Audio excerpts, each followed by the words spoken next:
Amen. Quand quelqu'un vient faire quelque chose que tu ne le connais pas, c'est son aspect qui t'intéresse, n'est-ce pas? Soit tu peux dire, ah, comme je ne le connais pas, c'est un jeune, c'est que si c'est un jeune qui a fait ça. Donc, Matthieu, il a parlé d'un jeune. Marc, il a vu ce gars-là comme un homme. Et maintenant, Luc, qui intervient, peut-être lui le connaît un peu plus, il dit c'est un chef. Parce qu'un enfant ne peut pas avoir des grands pieds. Amen, hein? Pour qu'il ait des grands pieds, il faut qu'il soit un homme qui a fait ses preuves. Amen. Donc, le monsieur vient à Jésus et il lui dit, nous, on nous a enseigné depuis longtemps. Les docteurs de la loi, ils nous ont enseigné à suivre la loi, à marcher selon la loi, pour que nous, on ait le salut. Mais depuis toi, tu es venu, la façon de parler de Dieu et de son royaume pour qu'on soit sauvé là, on sent que c'est différent pour les docteurs de la loi. Mais qu'est-ce qu'il faut faire alors pour qu'on soit sauvé? Voici la préoccupation de l'homme qui est venu à Jésus.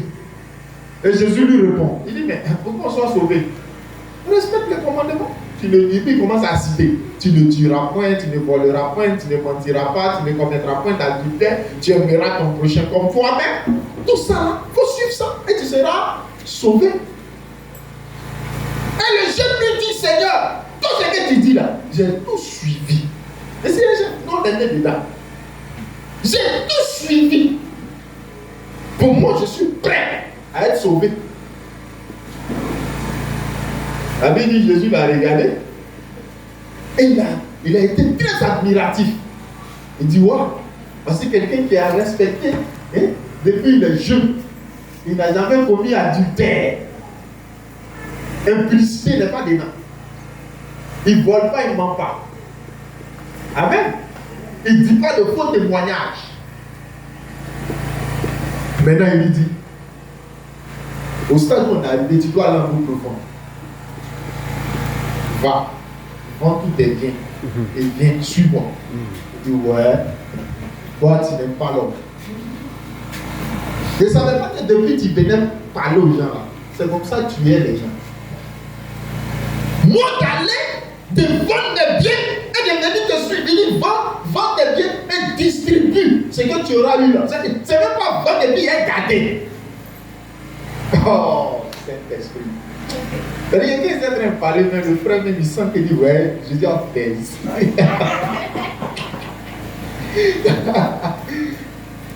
Un seul bien pour qu'on puisse avoir ça. Tu sais comment on fait? On se tue. Les gens m'ont dit quoi? L'avenir appartient à ceux qui se lèvent tôt. Il n'a pas commis. Lui-même il ne se lève pas tôt. Lui il ne doit pas, il veille. Et puis là il sait bien. Et puis il dit, lui aussi, c'est bien, il veut aller au ciel. Et tu t'as envie de dire, tout ce que j'ai souffert pour avoir, va. Pas pour garder l'argent, mais partage ça aux pauvres. Le pauvre ne va aller chercher moi. C'est pour moi là, il y a le distributeur. La Bible dit quoi? Il est devenu triste. Pourquoi? Son cœur, son âme, son esprit, tout était attaché à ses biens au lieu d'être attaché à Dieu.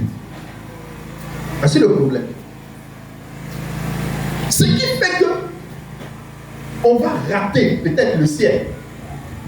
Et ce que Dieu, le travail que Dieu fait en nous chaque jour, c'est de faire de sorte à ce qu'on arrive, malgré qu'on soit riche, à se débarrasser de notre richesse et de prendre ce cœur qui était collé, attaché à nos richesses, pour l'attacher à Dieu.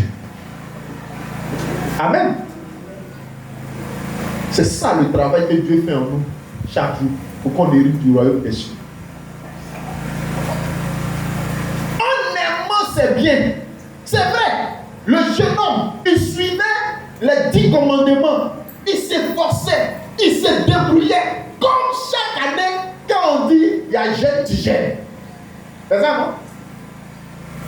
Tu fais. Ça dit que, c'est pourquoi, quand on a prêché la dernière fois, on a dit que les œuvres là, sans la foi, c'est nul. Vous voyez? On peut faire les œuvres, on est là. Prière, on est là. Jeûne, on est là. 30 jours, on est là. soi, on est là. Mais ton cœur qui est dans ta poitrine, c'est collé à qui? À quoi dans la vie? C'est ça. Tant que ce n'est pas sur Dieu, il y a problème. Il y a des gens qui ont leur cœur qui est attaché à leur femme. Il y a des gens qui ont leur cœur qui est attaché à leur mari. C'est-à-dire que tu peux tout toucher dans sa vie. Mais si tu as touché à son mari, si tu as touché à sa femme, tu vas le rencontrer sur ton chemin. Amen, hein? Amen. Dans le cas espèce, le problème du monsieur c'était quoi? Les richesses. Ça veut dire que lui dans sa vie, là, tu veux toucher à sa femme, tu veux toucher à ses enfants, ça ne va rien lui dire. Il va réagir, hein? Mais c'est pas trop ça. Mais tout ça c'est bien. Maison, voiture, compte en banque. Si tu as touché un seul élément de ces biens, l'homme qui était si gentil, si doux, tu vas voir comment il va changer de couleur. Mais ça veut dire que dans la vie de cet homme-là, il faut toucher à tout ce qui est de Dieu. Ça va rien lui dire. Il va te dire non, c'est une preuve. Quand devant lui, ils sont en train de gâter les choses de Dieu, il va dire non, on est éprouvé. C'est le Seigneur. En réalité, il dit ça, mais son cœur n'est pas dedans. Dieu veut que nos cœurs soient attachés à lui, comme nos cœurs sont attachés à nos biens, comme nos cœurs sont attachés à nos femmes, comme nos cœurs sont attachés à nos maris, comme nos cœurs sont attachés à nos enfants. Amen. Ceux-là, dans nos vies, ils prennent la place de Dieu. C'est pourquoi il dit, viens, allons en eau profonde.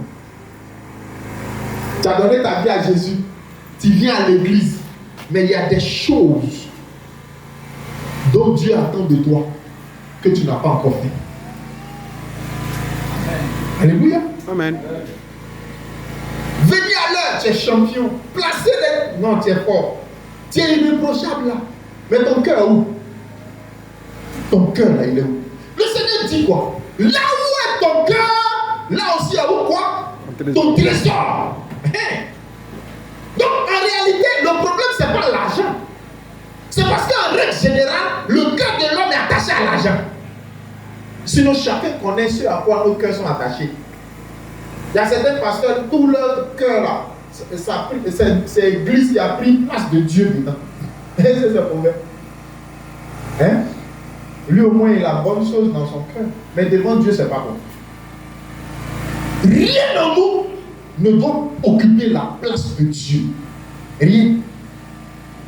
Rien en nous ne doit occuper la place de Dieu. Le Seigneur veille à ces choses. Il veille à ça dans nos cœurs.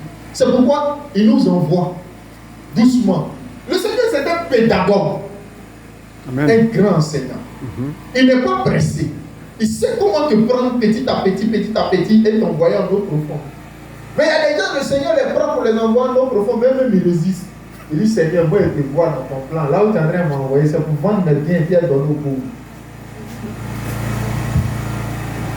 Alléluia. Amen. Nous devons nous attacher au Seigneur. C'est pourquoi le chrétien dans sa vie de chaque jour, il doit faire une introspection.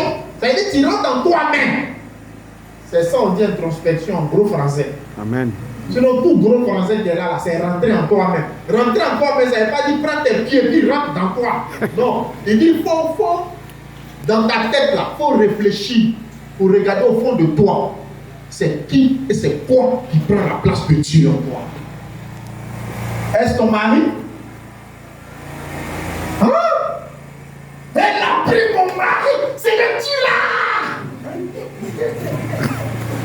Ça c'est une prière égoïste, intéressée. Tu ne pries pas pour que la justice de Dieu soit faite, mais pour que toi ton intérêt soit exaucé. Donc, pour que son intérêt soit exaucé, on va commencer à tout citer. Elle va la quitter! Dieu n'aime pas la quitter! Tout ça parlait compris son mari. On ne touche pas à ça. Et son mari là, c'est son idole. Dès que son mari dit aujourd'hui pas d'église, oui, toi-même, tu as trop vite parlé, moi-même je ne voulais pas partir. Tout ce que son mari dit, c'est ça qui est ça. Amen. Tout ce que sa femme dit, c'est ça qui est ça. C'est ça qui est vérité d'évangile pour lui. Tout le reste, qu'est-ce qu'ils vont dire, c'est pas son problème. Son mari a dit. ou bien sa femme a dit. Elle a pris la place de Dieu. Elle a pris la place de Dieu. Elle a pris la place de Dieu dans son cœur. Rien ne doit prendre la place du Seigneur. Non, mon mari dit que tu es préparé pour lui. C'est mon mari. Je sais que c'est ton mari. Mais tu le mets au-dessus de Dieu dans ta vie.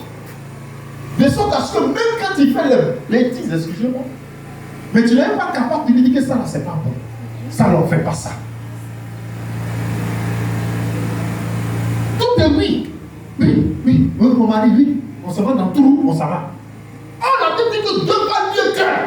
C'est pour pas qu'on rentre dans tout, on a dit toi, tu es à côté. Pour dire attention, signalement, attention. Mais comme c'est mon mari. Ma chère, il y a des gens là, à cause de leur mari, elles sont devenues esclaves. Oui, esclaves. Donc il dit que de ne pas porter un bissala et de te mettre dans le gros boubou, on dirait qu'on a eu problème avec toi. Mon mari dit, attention, attends. Il y en a même qui aujourd'hui là, sont devenus désagréables à cause de leur mari. Mon mari dit que c'est les petites choses là qu'il aime. Oh!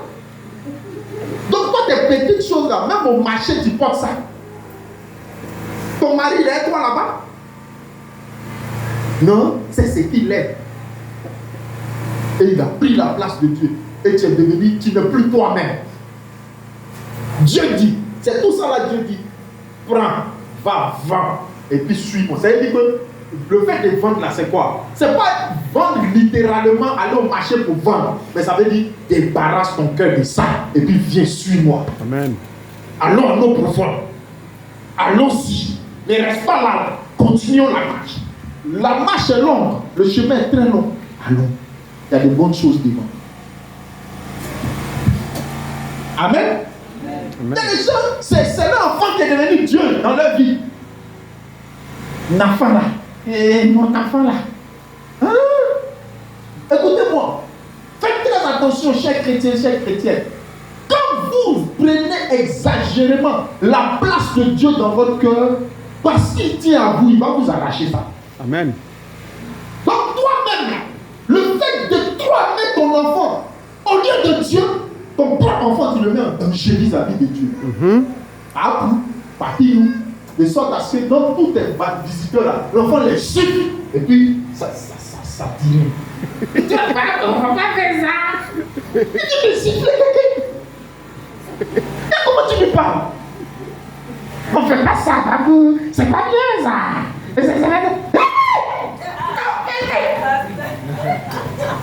Oh, ça caille. Et c'est toi-même là, quand tu vas voir quelqu'un qui a un encore, c'est qu'il vient te montrer. La Bible dit quoi? La tête tout entière attend avec un ardent désir la révélation des fils de Dieu. Il vient te montrer ça. Amen. Il dit, nous, on nous a donné l'éducation, hein? Ouais. Les gens des années 70, là, on a été éduqués. Mais les gens de 2000, là, c'est eux qui éduquent maintenant. Ah! Frère! Aide ton enfant! Mais ne le détruis pas! Ne le détruis pas! On n'a pas dit d'être agressif, d'être violent, frapper l'enfant à tort et à travers. Mais quand à un certain moment, l'enfant a fait ce qui n'est pas bien, il faut qu'il sache que aujourd'hui là, on dirait que je suis allé dans la zone très rouge. Oui. Touchez ça. Amen. Il dit, n'éloigne pas l'enfant, n'éloigne pas de la verge de l'enfant. En le faisant, tu délivres son âme de la force, de la mort. Amen. Il y a des enfants là. Tiens. Maman, si tu ne t'as pas mon vélo là, il va me suicider. Faut pas te suicider. Abi? Mais j'essaie de délivrer. Comment ça? C'est le fait que tu sois venu avec il y a un problème. Il y a te mettre à l'école, il y a réfléchi. Il y a payé à vie, il y a réfléchi. Il y a te faire aller à l'hôpital, il y a réfléchi. Comment tu as réussi demain, il y a réfléchi. Et puis après le vélo, toi tu as venu me dire suicide. Au lieu de réfléchir à tout ça, je préfère aller chercher. Il y a cherché où l'argent va quitter, il y a payé ton cercueil, tu as parti. Ça, c'est pas le langage d'un enfant.